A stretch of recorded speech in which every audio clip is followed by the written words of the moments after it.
आपण पाहत आहात EDTV, बातमी अशी जिच्यावर तुम्ही ठेवणार विश्वास। शैक्षणिक वर्ष संपलं आहे, 10वी 12वीच्या परीक्षा संपलेल्या आहेत आणि विद्यार्थ्यांना वेध लागले आहेत ते करिअर गायडन्सचे। शिक्षण क्षेत्र कसंही असलं तरी शिक्षणाशिवाय पर्याय नाही आणि विविध ठिकाणी शिक्षणाचे बाजार सुरू झाले आहेत।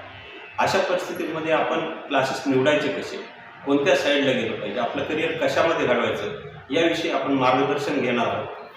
सर, EDTV जालनाच्या न्यूज चॅनलमध्ये आणि करिअर गायडन्समध्ये जेणेकरून विद्यार्थ्यांपर्यंत चांगलं मार्गदर्शन मिळेल या कार्यक्रमामध्ये मी आपलं दिलीप कोहलीचं स्वागत करतो। काय सांगाल स्वतःबद्दल? I would like to introduce myself. पिछले 30 प्लस सालों से मैं एक अच्छे क्षेत्र में काम कर रहा हूँ जिसको नोबल प्रोफेशन कहा जाता है। यहाँ पे हम विद्यादान का काम करते हैं। मैं एक्चुअली मेरा इंट्रोडक्शन शॉर्ट में ही देना पसंद करूँगा क्योंकि मैं पिछले 23 सालों से फिजिक्स जैसा जटिल सब्जेक्ट हैंडल कर रहा हूँ। ये सब्जेक्ट ऐसा बोला जाता है कि डिसीजन मेकिंग सब्जेक्ट है in the path of your engineering और यू कैन से मेडिकल, क्योंकि हर एक का बायोलॉजी का स्कोर लगभग सेम आ जाता है जी, सभी का केमिस्ट्री का स्कोर भी सेम आ जाता है, लेकिन जिसको हम लोग बोल सकते हैं ना कि डिसीजन मेकिंग सब्जेक्ट कौन सा है तो वो फिजिक्स है। वो मैं पिछले 23 प्लस सालों से पढ़ रहा हूँ। मेरा एमटेक हो चुका है।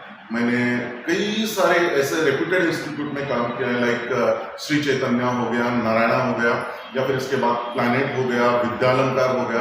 अब तक के 23 सालों में लगभग हजारों इंजीनियर्स और डॉक्टर्स अपने से क्या बात है।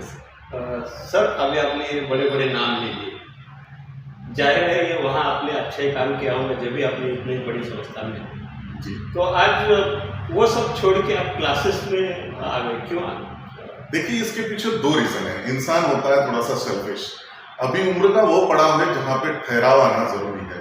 मैं मेरे स्टूडेंट्स को भी हमेशा बोलते रहता हूँ कि हमेशा एक ही चीज के पीछे भागना ठीक नहीं होता है। टारगेट हमेशा बदलते रहना चाहिए। जैसे कि बच्चा होता है, बच्चे का टारगेट होता है 10th में मुझे फर्स्ट आना है, फिर 12th में फर्स्ट आना है। Target should always be changing. तो इसी तरीके से अब तक जितना भागदौड़ करना था कर लिया।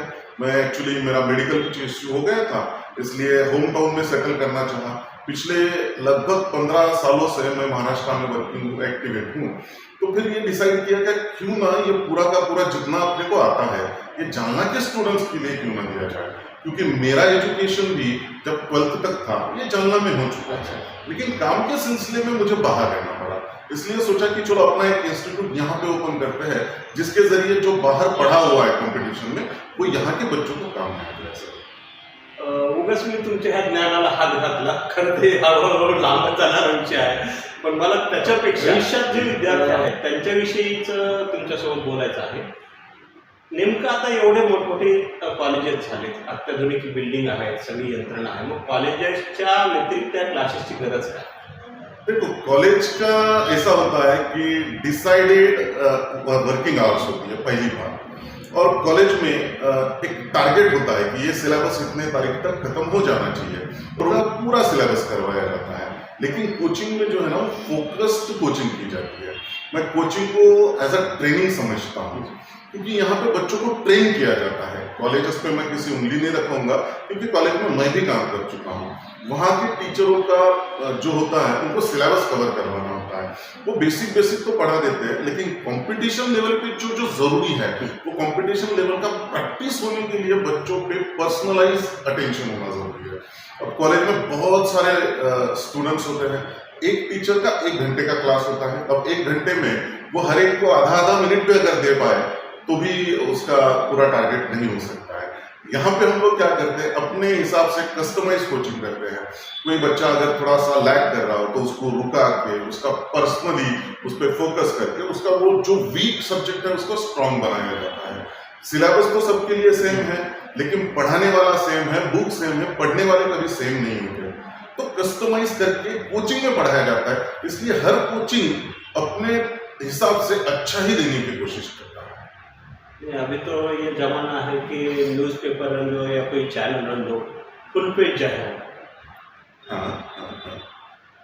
क्लासेस में जाओ जी, तो जो भी चलाने वाले हैं जी, वो दरवाजे में खड़े, आइए आइए, हाथ में बुके लेके जी, बच्चों का स्वागत करने के लिए।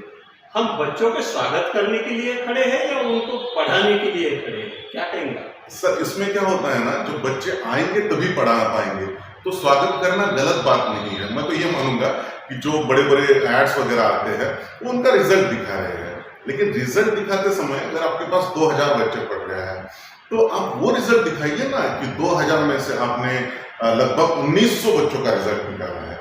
2000 बच्चों में से यदि आपका 20 बच्चों का रिजल्ट आता है तो हो सकता है उस रिजल्ट में कंट्रीब्यूशन उसके पेरेंट का भी हो या फिर बाकी बहुत सारे फैक्टर मैटर करते हैं।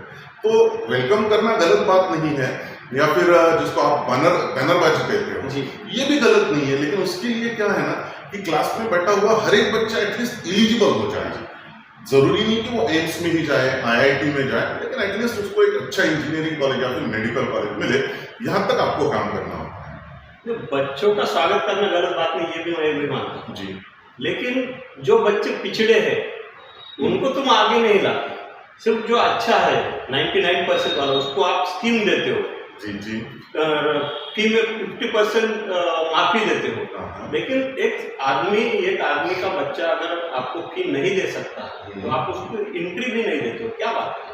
नहीं सर, हर जगह पे ऐसा नहीं होता है। देखो मेरा जो क्लास है रैंक 1 में, तो आपका रैंक 1 है तो आपके रैंक 1 में ये ऐसे बच्चों को एडमिशन मिलेगा क्या? नाम तो रैंक 1 अच्छा है। नहीं, एक्चुअली रैंक 1 ये सपना था, कभी हमने भी AIEEE का एग्जाम दिया था, लेकिन कुछ मार्क्स से वो छूट गया। मेरे यहाँ पे इसीलिए मैंने पॉलिसी, मेरे पास स्कॉलरशिप है ही नहीं, मैं 1 रुपया भी कम नहीं लेता। इसमें 2 बातें मैं और जोड़ूंगा।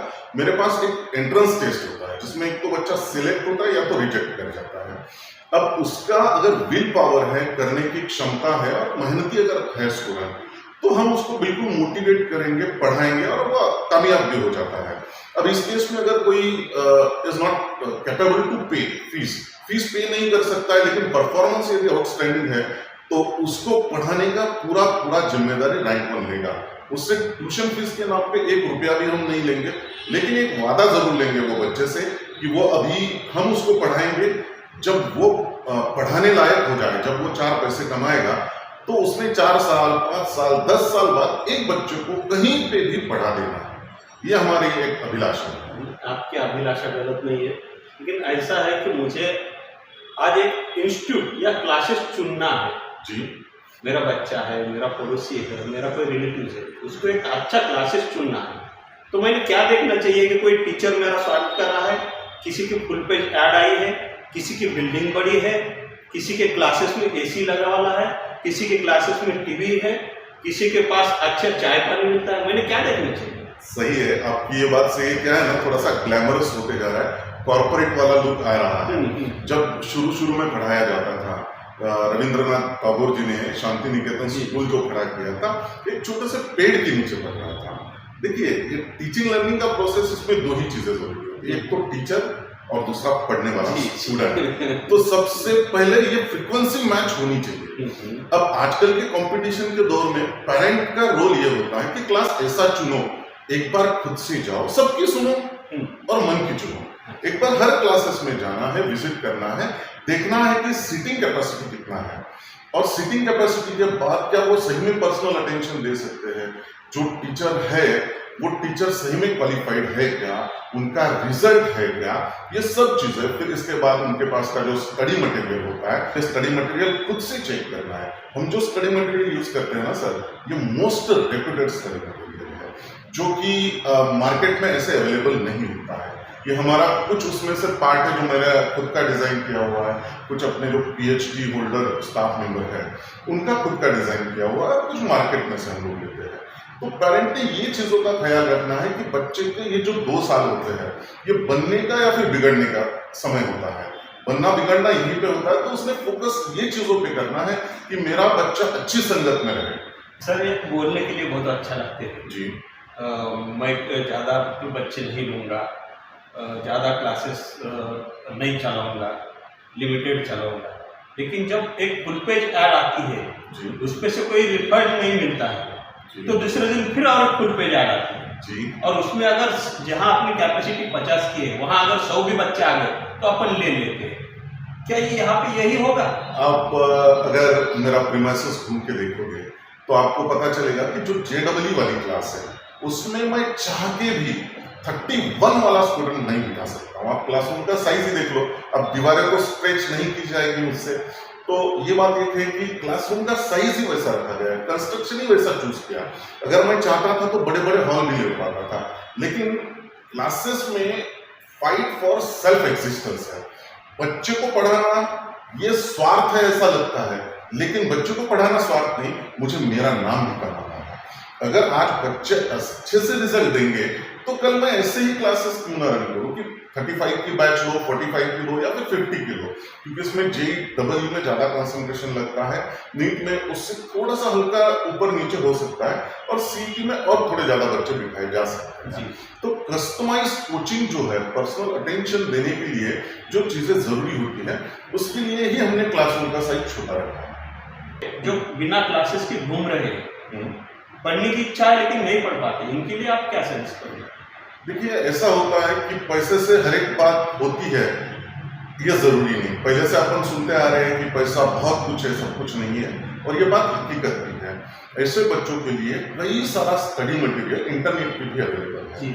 वो स्टडी मटेरियल का लिंक हम प्रोवाइड कर सकते हैं। यदि बच्चा आता है, हमसे हेल्प मांगता है, तो जरूर उस केस में, और होनहार यदि है तो हम उसको पढ़ा भी देंगे, लेकिन हमारे क्राइटेरिया में नहीं आता तो उसको हमारी तरफ से स्टडी मटेरियल का पूरा सपोर्ट दिया जाएगा। क्या कोई बच्चा आपके पास आया तो आप फ्री में उसको टीचिंग या फ्री में उसको गाइडेंस देंगे? बिल्कुल, गाइडेंस तो हमारा बरकरार फ्री में रहेगा। टीचिंग मैं फ्री में इसलिए नहीं दे पाऊंगा क्योंकि मेरे पास जो स्टाफ मेंबर रहेंगे वो उनकी फैमिलीज भी है, और कोई आगरा से है, कोई वेस्ट बंगाल से है, वो इतने दूर से अगर आ रहे हैं तो 4 पैसे कमाने के लिए ही आ रहे हैं। कोचिंग मैं फ्री में नहीं दे पाऊंगा, गाइडेंस मेरा हमेशा इंडिविजुअली मेरा गाइडेंस फ्री में रहेगा।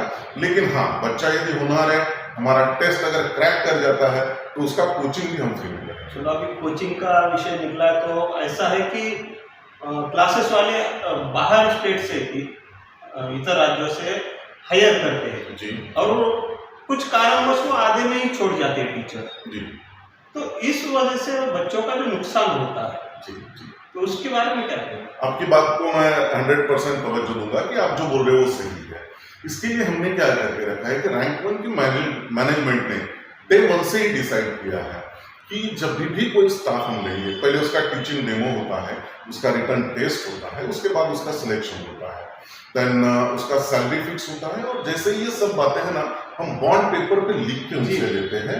उनके 3 ब्लैंक चेक अपने पास होते हैं, ताकि वो बीच में अगर धोखा देके निकल जाए, इच्छा तो होती नहीं किसी कारणवश वो चला जाए, तो बच्चों का लॉस ना हो, इसलिए उसको रुकना पड़ेगा। 2 साल का टर्म कंप्लीट करना ही पड़ता है। अच्छा, तो आपने बच्चों को, स्टूडेंट को बंद के रखने की वजह से टीचरों को बंद के रखा है। यस, क्योंकि टीचर बन के रहेगा तभी तो स्टूडेंट को उसके साथ एक फ्रीक्वेंसी मैच हो जाती है। रिश्ता बनने के बाद पढ़ना लिखना, जैसे मैंने शुरू में कहा, पढ़ने के प्रोसेस में 2 ही चीजें इंपॉर्टेंट है, और ट्यूनिंग एक बार मैच हो जाए तो वो ट्यूनिंग ब्रेक नहीं होना चाहिए, ये मैं मानता हूँ। अभी बच्चों ने किस टाइप से स्टडी करना चाहिए जो क्लासेस में नहीं आते? ऐसे जो बच्चे क्लासेस में नहीं आ पाते हैं किसी कारणवश, तो उनको मेरा एक सजेशन इस तरीके से रहेगा कि they should have focused attention. अविरत सिर्फ एंड सिर्फ 2 सालों तक मेहनत करोगे तो आगे की जिंदगी जो है वो आसान हो जाएगी, या फिर अभी मौज मजा करो और बाद में जिंदगी भर मेहनत मजदूरी करो। अभी आपके 2 दोस्त होने चाहिए, 2 नहीं बल्कि 3 दोस्त कहूंगा। आपका फिजिक्स, केमिस्ट्री और मैथमेटिक्स, अगर आप इंजीनियरिंग जाना चाहते हो। अगर आप मेडिकल जाना चाहते हो तो फिजिक्स, केमिस्ट्री एंड बायोलॉजी होना चाहिए। आपके दुश्मन आपके ही साथ होंगे। जो आपके बाजू में बैठा हुआ स्टूडेंट है वो आपका दोस्त कभी भी नहीं है, क्योंकि एक सीट है और दोनों के मार्क अगर उसमें कम ज्यादा है तो वो आपकी सीट खाने वाला है, इसलिए वो आपका दोस्त नहीं। इन 2 सालों में आपके सिर्फ ये 3 ही दोस्त हैं, और दुश्मन हर वो एक चीज है जो आपका टाइम किल करती है। आपके हमारे जमाने में सिर्फ बुक हुआ करती थी, आज फेसबुक है, इंस्टाग्राम है, ट्विटर है, रील्स है, यूट्यूब है।